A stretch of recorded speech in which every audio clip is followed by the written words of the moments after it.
The pregnancy test was positive, but it wasn't my daughter holding it in our bathroom. It was my wife, crying over her teenage boyfriend's photo. I should have known something was wrong 3 months earlier, the day I installed that security camera. But I was too busy being the perfect suburban father, too wrapped up in the illusion of our perfect family to see the cracks forming in our foundation. "Just a bit higher, Mark," my neighbor Bill calls out, steadying the ladder as I mount the small clock on our living room wall. It's one of those modern designs, sleek, minimalist, with hidden features the salesman assured me would give us peace of mind. The red recording light is so small you'd never notice it unless you knew where to look. "Security's getting crazy these days," Bill says, testing the ladder's stability. "Can't be too careful, though, especially with Emma starting to date. How old is she now, 17? 18 next month," I tell him, adjusting the angle one final time. The camera captures the entire living room, the entrance to the hallway, part of the kitchen. Sarah thinks I'm being paranoid, but with all these package thefts lately... Sarah, my wife of 19 years. She walks in just then, carrying groceries, her blonde hair catching the afternoon light. She's wearing that silver bracelet I don't remember buying her, but I've been forgetting a lot of anniversary gifts lately. Work has been overwhelming. "Boys and their toys," she laughs, kissing my cheek as I climb down. There's something different about her perfume today. Younger, somehow. Sweeter. Though, I suppose if it makes you feel safer... "It's not about feeling safe," I say, wrapping my arms around her waist. "It's about protecting what matters. We don't leave our family vulnerable. We don't abandon our responsibilities." She stiffens slightly in my arms. Just for a second. Then she's smiling again. That same smile that made me fall in love with her 20 years ago at that college party. If you've ever trusted blindly, you'll understand what comes next. The red light blinks steadily as we go about our normal routine. Emma comes home from school with her boyfriend Tyler, a nice kid, polite, just turned 18, headed to state on a baseball scholarship. They study at the dining table while Sarah makes dinner. I help with calculus homework. We eat together, all 5 of us, like a family. That camera recorded everything, every normal moment, every lie. 3 weeks pass before I notice the bracelet properly. I'm looking for Sarah's passport. We're planning a surprise trip for Emma's graduation when I see it in her jewelry box. Silver, delicate with an engraving I can finally read, "Forever Young T." T. My hands shake slightly as I turn it over.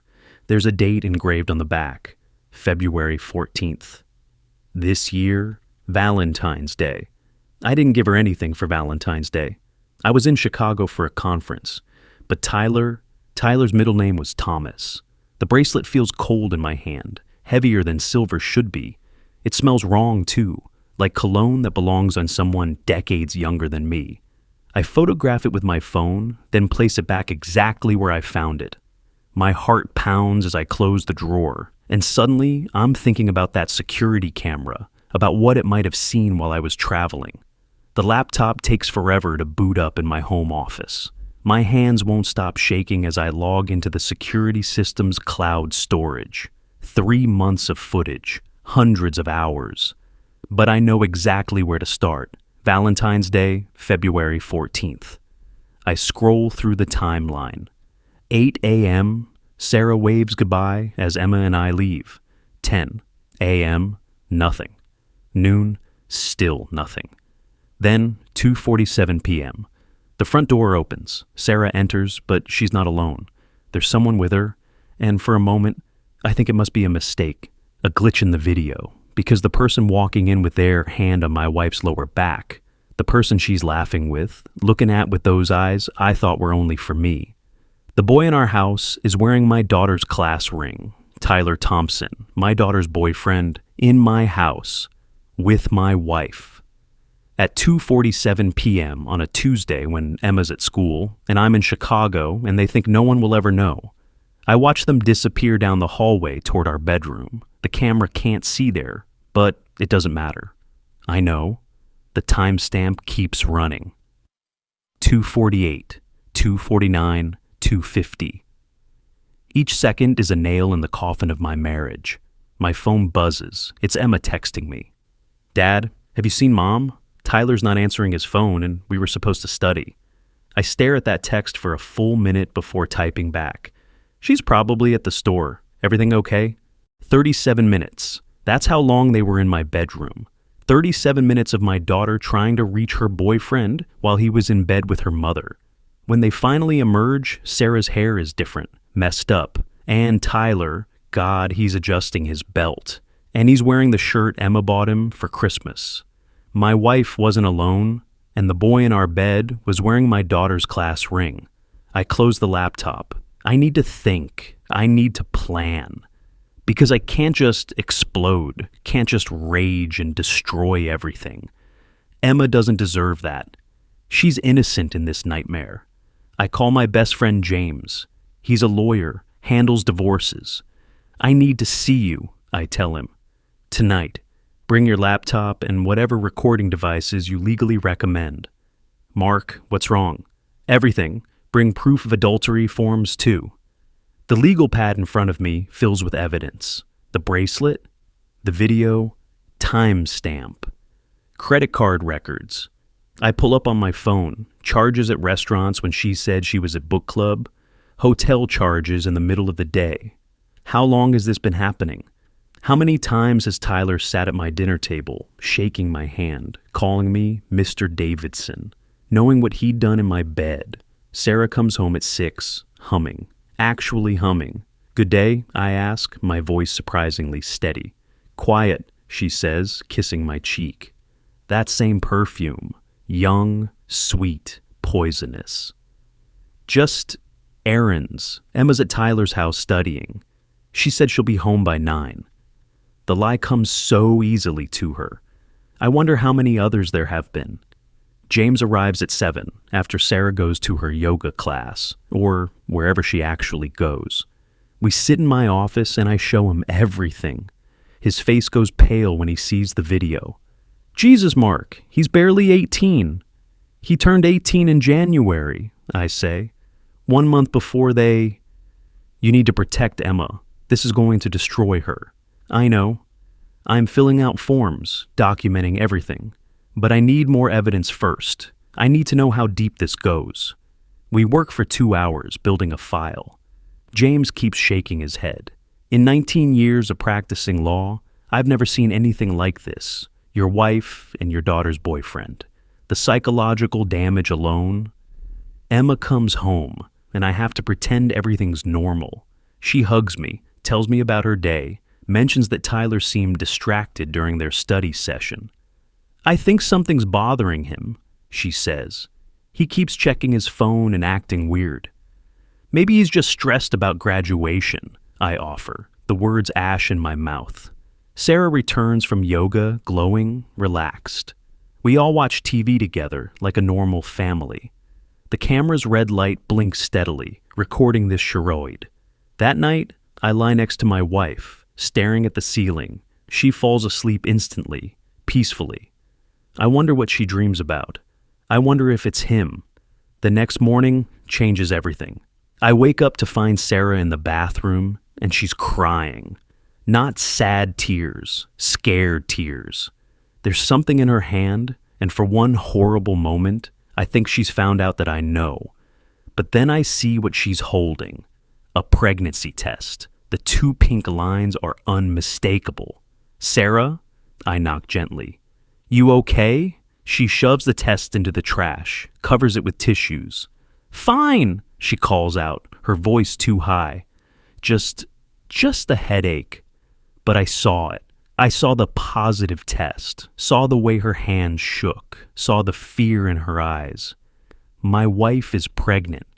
After years of being told we couldn't have more children, after Emma's traumatic birth that nearly killed Sarah, after the doctors said it was impossible, my wife is pregnant. The math is simple and cruel. I've been traveling for work constantly. The last time we were intimate was 2 months ago, before the Valentine's Day trip, before Tyler. I dress mechanically, go through the motions of breakfast. Emma chatters about graduation plans, about college tours with Tyler. He wants us to go to the same school, she says, excited. Isn't that romantic? Sarah's face goes white. She excuses herself, runs to the bathroom. Morning sickness. Is Mom okay? Emma asks, concerned. Probably just something she ate, I lie. But now I have to act. I can't wait for the perfect moment. Can't build the perfect case. Because there's a baby now. Evidence growing inside her that will destroy my daughter's life. That afternoon, I prepare everything. The lawyer's on standby. The evidence is backed up in 3 locations. I've arranged for Emma to spend the night at her friend Jessica's house. Told her it was so Sarah and I could have a date night. I wait for Sarah in the living room, the laptop open on the coffee table, the security footage paused at 2:47 p.m. She walks in at 5:30, sees my face, sees the laptop. Mark, don't. My voice is calmer than I feel. Just don't. I know about Tyler. I know about the baby. The color drains from her face completely. How? The camera, Sarah. The one you laughed about. The one that's been recording everything. She sits down hard, hands going to her stomach instinctively. Mark, please, it's not... What? Not what it looks like?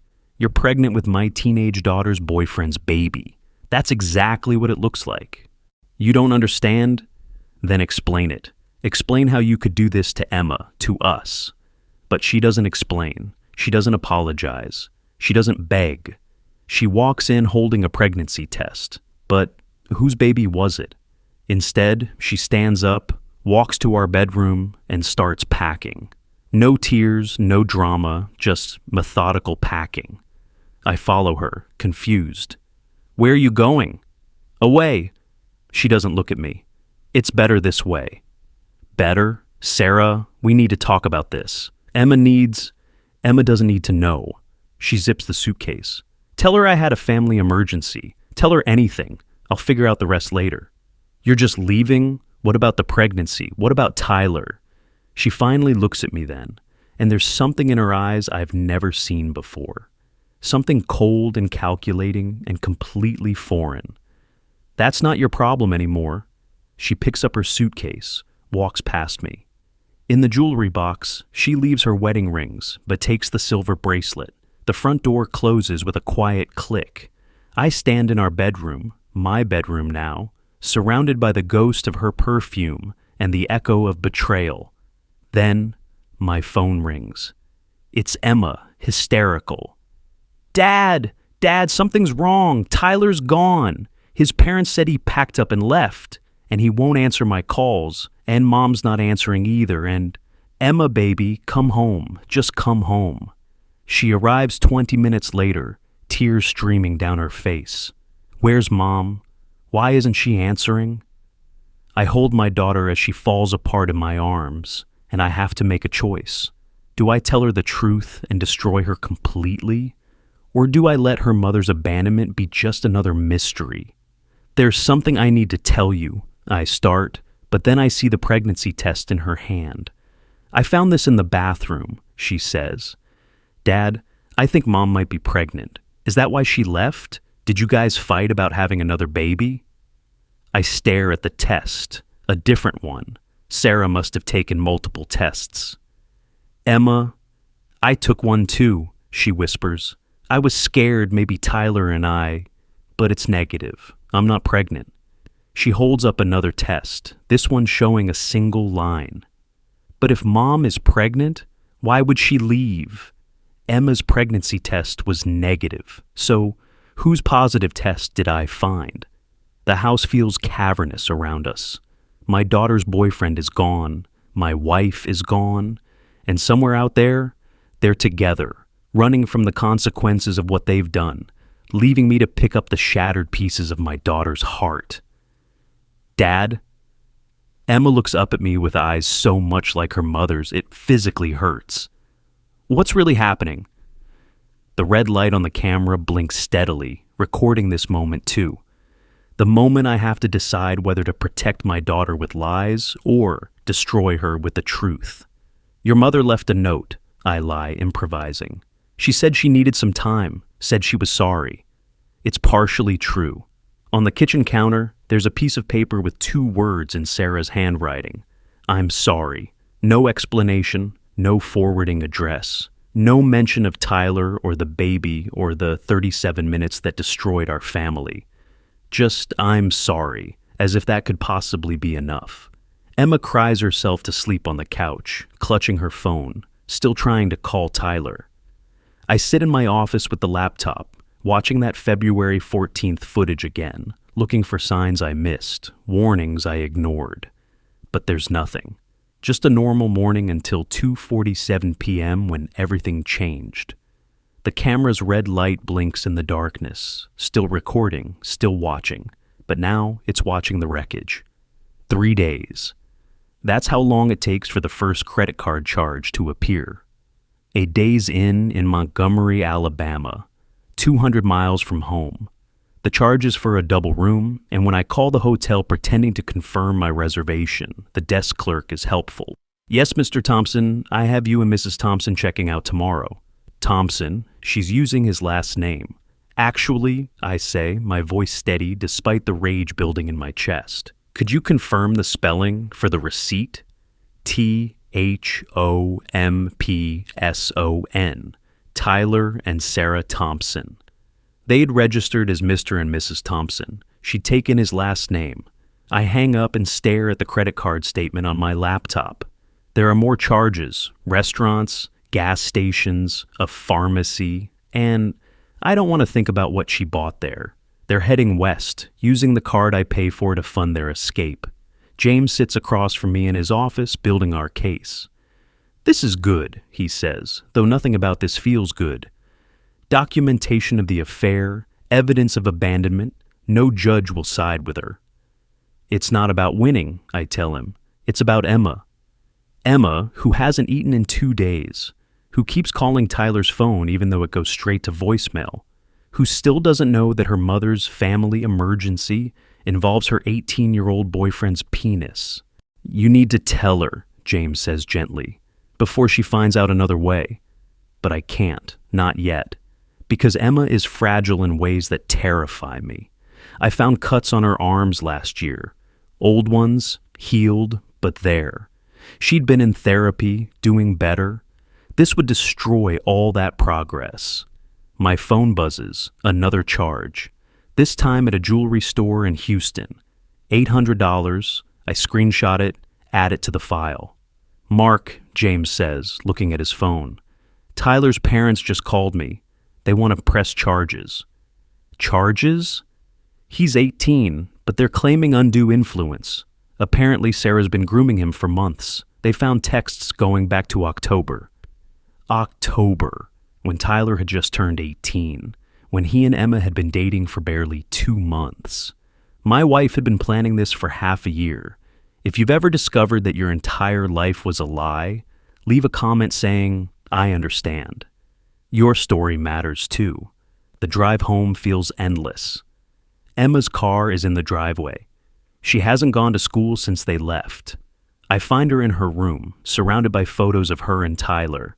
She's not crying anymore. That's what scares me. Emma, I sit on her bed. How are you doing, sweetheart? She looks at me with hollow eyes. I know, Dad. My heart stops. Know what? About Mom and Tyler. She holds up her phone. His best friend just sent me screenshots, texts between them, pictures. Her voice is eerily calm. Mom's been fucking my boyfriend since October. The word sounds wrong coming from my little girl's mouth, but she's not a little girl anymore.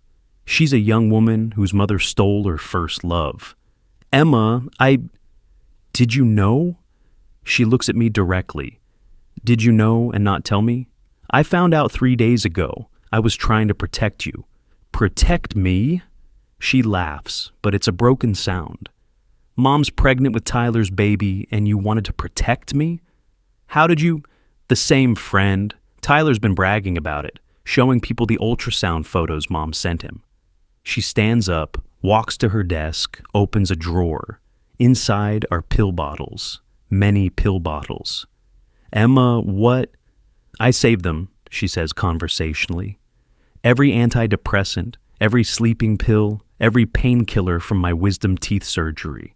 I saved them all because I knew one day I'd need them, and today feels like that day. I'm across the room before she finishes the sentence, pulling her into my arms. No. No, baby, no. We don't do that. We don't leave. We stay and we fight and we survive. Why? She's sobbing now, the calm facade shattered. Why should I stay when everyone leaves me? Because I'm here. I'm not going anywhere. Ever. She collapses against me, and I hold her while she screams into my chest. Primal, wounded sounds that no parent should ever hear from their child. I rock her like I did when she was small, whispering promises I hope I can keep. We're going to the hospital, I tell her when the screams fade to whimpers. It's not a choice.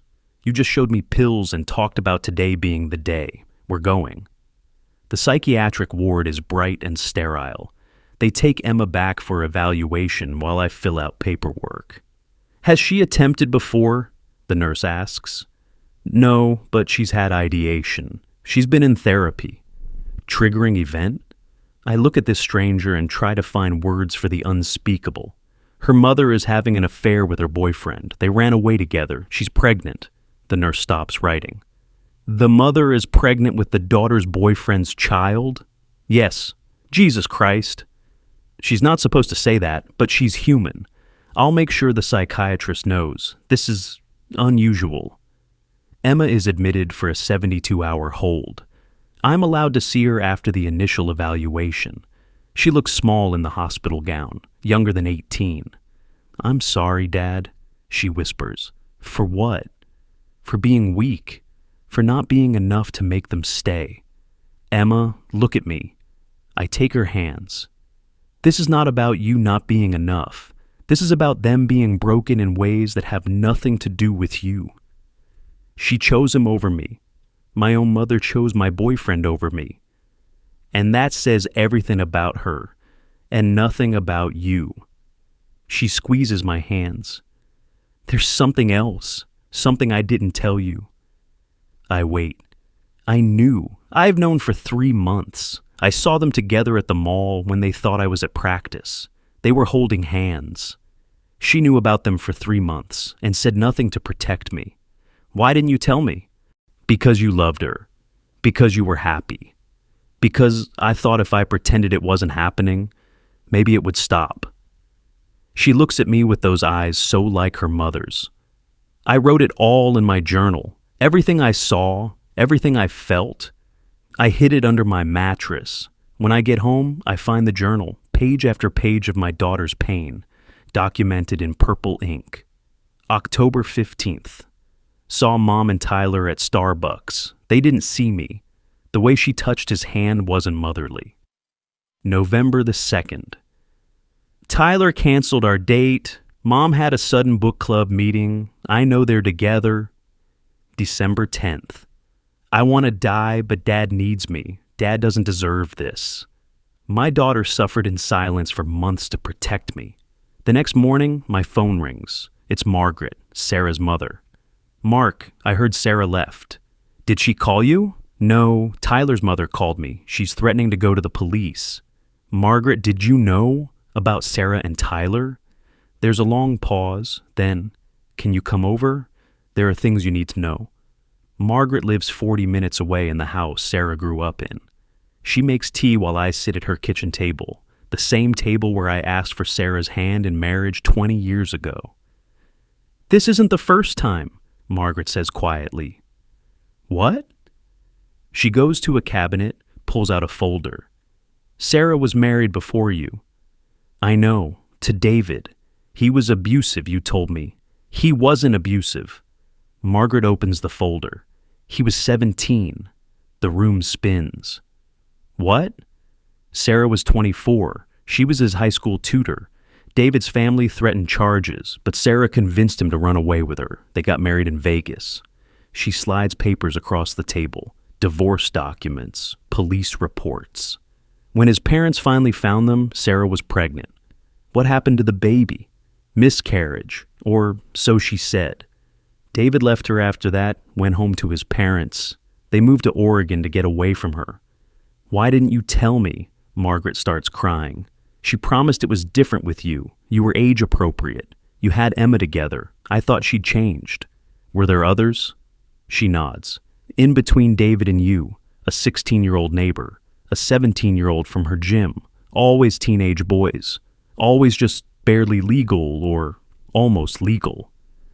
This wasn't her first time. There was another family, another teenage boy. I need these documents, I tell Margaret. Take them. Take everything. I'm done protecting her. My phone buzzes. It's a text from an unknown number. A photo loads slowly. It's an ultrasound image. 14 weeks. The message says, "Please forgive me. This baby needs a father." I forward it to James with one word. Evidence. He calls immediately. Is that 14 weeks, which puts conception right around Valentine's Day, the day you have on video. The conception date matched our security footage timestamp exactly. James, I need to file for emergency custody of Emma, and I need a restraining order. Against your wife? Against both of them, Sarah and Tyler. Emma's on psychiatric hold because of this. I need to protect her. I'll have the paperwork ready in an hour. The courthouse is busy, but James knows people. We're in front of a judge by afternoon. Judge Harrison, a woman in her 60s who looks at the evidence with increasingly horrified expressions. This is your daughter's boyfriend? She asks, looking at the video stills. Yes, Your Honor. And your wife is pregnant with his child? According to the ultrasound she sent me, yes. Where is your daughter now? Psychiatric hold at Memorial, suicide risks. The judge looks at more evidence, the credit card charges, the texts Tyler's friend provided, Emma's journal entries. How old was Tyler when the relationship began? James speaks up. According to the texts, he had just turned 18. In Texas, the judge says slowly, the age of consent is 17, but there's a provision about positions of authority or trust. She looks at more evidence. Was your wife in a position of authority over Tyler? She was volunteering as an assistant coach for the debate team, I say. Tyler was team captain. The judge's expression hardens. That changes things. Tyler was 17 when it started. In our state, that made it statutory rape. I'm granting the emergency custody order, Judge Harrison says. I'm also issuing a restraining order against both Sarah Davidson and Tyler Thompson. They are not to come within 500 feet of Emma Davidson. She pauses. Mr. Davidson, has law enforcement been notified about the potential statutory rape? Tyler's parents are considering pressing charges, James tells her. I'll be forwarding this case file to the district attorney's office, the judge says. This is deeply disturbing, Mr. Davidson. I'm sorry your family is going through this. As we leave the courthouse, James gets a call from Tyler's father. They want to meet with you, he tells me. They have more evidence. We meet at a coffee shop. Tyler's parents, Robert and Linda Thompson, look as destroyed as I feel. Linda's been crying. Robert keeps clenching and unclenching his fists. We found videos on his laptop, Robert says without preamble. They're explicit. Videos of Sarah? Videos of them together, in your house, in your bed. He slides a USB drive across the table. We made copies before he wiped his computer. He's been blackmailing her. What?